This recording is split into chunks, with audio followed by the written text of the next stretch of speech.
Poison Was the Cure, I guess, was about him trying to get off heroin because he had to. I don't think it was methadone. He had to take something else to kind of, replace the. Wean off. Yeah, well, yeah, whatever they do. I've been lucky enough to not do heroin over the years, so I don't know. But he's talking about I have to take poison to cure myself from the poison that I had been taking all these years. But yeah, apparently, I've read several times that he was sober as the day is long, writing this whole thing. So, Yeah. And then just, I mean, um, it's hard. I've had friends, I've lost friends, same. once it kind of comes and goes, like it is, you never know when it's going to happen again. And there's always that bit of doubt, especially if you're watching someone and saying like, okay, where are they hanging out with? Who are they hanging out with? Like those sort of things where just like, don't put yourself in that position because it's too hard. Slippery slope, dude. Yeah, yeah, yeah, But I yeah. mean, I mean, I quit drinking 5 years ago because I had to. okay. So I don't have heroin experience, thank God, but I do have a pretty serious alcohol experience, I mean, you know, so I can at least relate a little bit. Yeah. No, and thank you for being brave and sharing that. Like that's huge. And it is like whatever struggle someone has, like it is work to get through that and No, every day fighting through it again. So it's ongoing. It's not like you turn the switch off and it doesn't happen again. You've got to be a strong person. So thank you for doing that and doing the right things for you and your loved ones. yeah, yeah. I can't imagine what trying to get yourself off heroin is like, right? And I'm not going to try to, but I know that like deciding to quit drinking or whatever was one of the most, especially like the beginning, first 6 months, a year is like the most foreign thing that you could possibly go with. You know what I mean? Especially like it was my whole life. It was my whole life. I was a bartender. You know what I mean? I Yeah. like all my friends were drinkers. Everybody, that was what I did. That was what I did in my free time. That was what I did at work. That was what you know what I mean? It was part of your identity. It was it, dude. I was either drunk or hungover for years. uh, but yeah, I don't know. One day I decided to quit doing it. It was the weirdest possible thing ever. But I gotta imagine, or at least I've heard heroin's much worse. Yeah. Yeah. So I guess I feel lucky on some Yeah. level. Nope. That is good. And good on you. Good on anyone who's able to overcome that. Like if it's a gambling addiction, if it's Yeah, anything where it takes hold. And that's, yeah, getting the lyrics from this song, you can see that. Once stalked beneath your shadow, sleepwalking to the gallows. I'm the sun that beat your brow in till I finally threw the through towel the in. towel in. Never know when I So wake up. Yeah, sorry. hitting all of those, but the rhythmic build that starts this track, and about 30 seconds in, we start getting a heavier build, and then it around a minute, we're getting true thrash with the beginning of the lyrics. So that's as far as I'm going to take this, other than saying we obviously get amazing guitar solos again. Break down what's really happening here, Scott. I mean, you've got this beautiful bass line, right? That's like somehow reeling you in, right? And then, God, yeah, and then you're right. It busts into this crazy. This is another one of those riffs where I'm just like, you are using stuff that people in thrash metal don't use. Like this is like a honky tonk riff or whatever, right? It's them boom, you know what I mean? Like this is no thrash metal guy is gonna write this ever. There's a little Not funk into it as well. yeah, it's weird. Yeah, but it works perfect. I don't know. Yeah, it's such a crazy song. This is a real this has the same thing that like Five Magics has, except this one's actually short. This like a 3 minute song, and Yeah, less and the than first three. minute and Yeah. the first minute is all intro. Yeah, that riff is so crazy.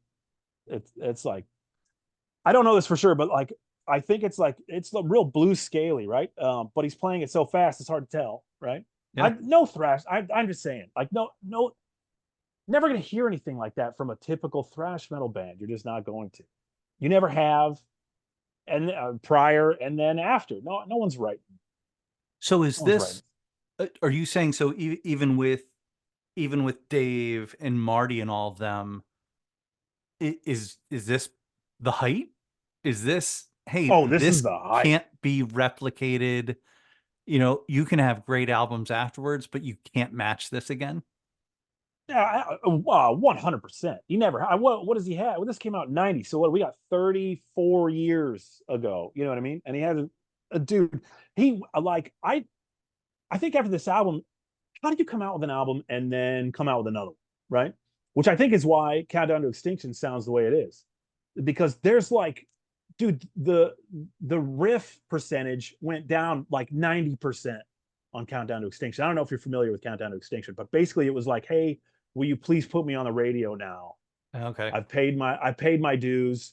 Like, dude, like God, it was almost like he just put it on autopilot. I like people are going to disagree with me, and they're probably going to be born 2 to 3 years after I was, because there's a lot of people that were introduced to Megadeth. I think Countdown to Extinction was was like their highest selling, or at least it was when it came out. So I so think it most beat him. commercial success. Absolutely, yeah. But you could tell that's what he was going for, and so that like a lot of people are the first thing that they hear from a band that generally that might become their favorite album or whatever, which makes sense. But God, like if you just put them back to back, you're like, this dude had to change course because he had to. He really didn't have a choice. It wasn't like he was going to do better as far as like riffs and song structure and just overall badassery than Rust in Peace. He just wasn't. So he had to take it down a notch and write like first chorus verse songs with zero riffs. Or I maybe they're just like, guess we can't survive a tour of playing that hard for an entire tour. that might be true too. That might be true too. I doubt that he would ever admit that if that were true, but that might be true too. That's what Kerry King did with South of Heaven. Okay.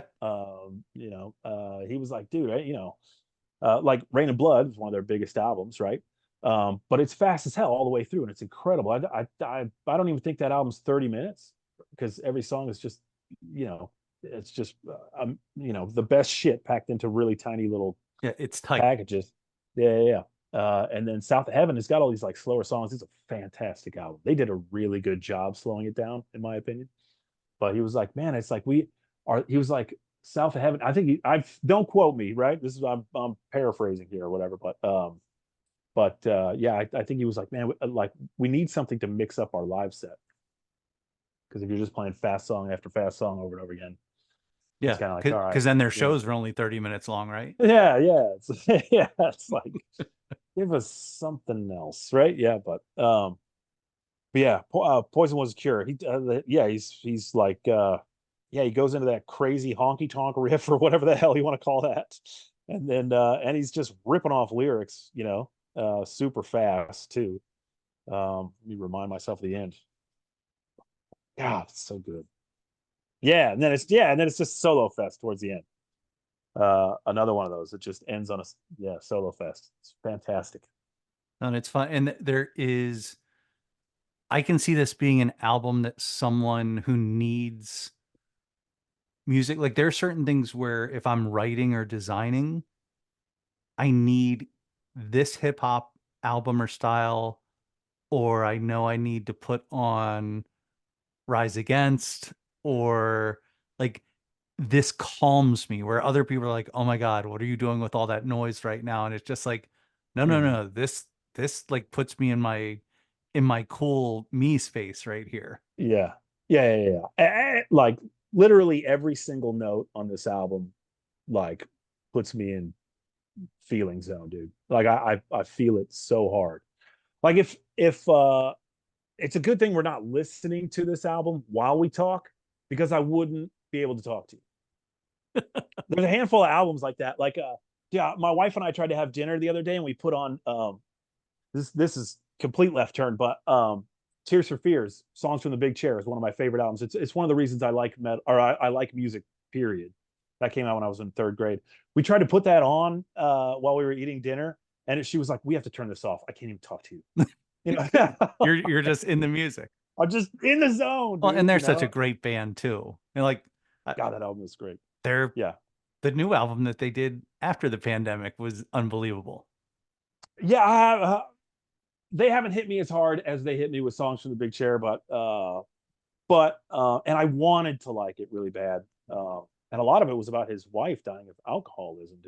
Yeah. Yeah. I read.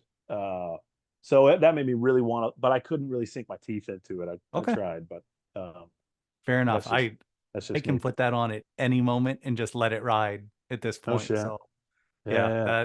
and it wasn't expected. Like I've always been a fan, Yeah. but then I put it on and it was just like, oh, that's pretty incredible. And then they played it Ruoff and sounded amazing. Yeah. Yeah. I've seen him several times. I saw him a bunch of years ago. I want to say in the theater at Marat, right? Nice. Um, and I saw him not, I think I did I see him again? I don't know, it doesn't matter. But I think did I see him at Ruoff? I think I did. I did. Okay. I was at that one too. God, Roland looks like a wizard now too.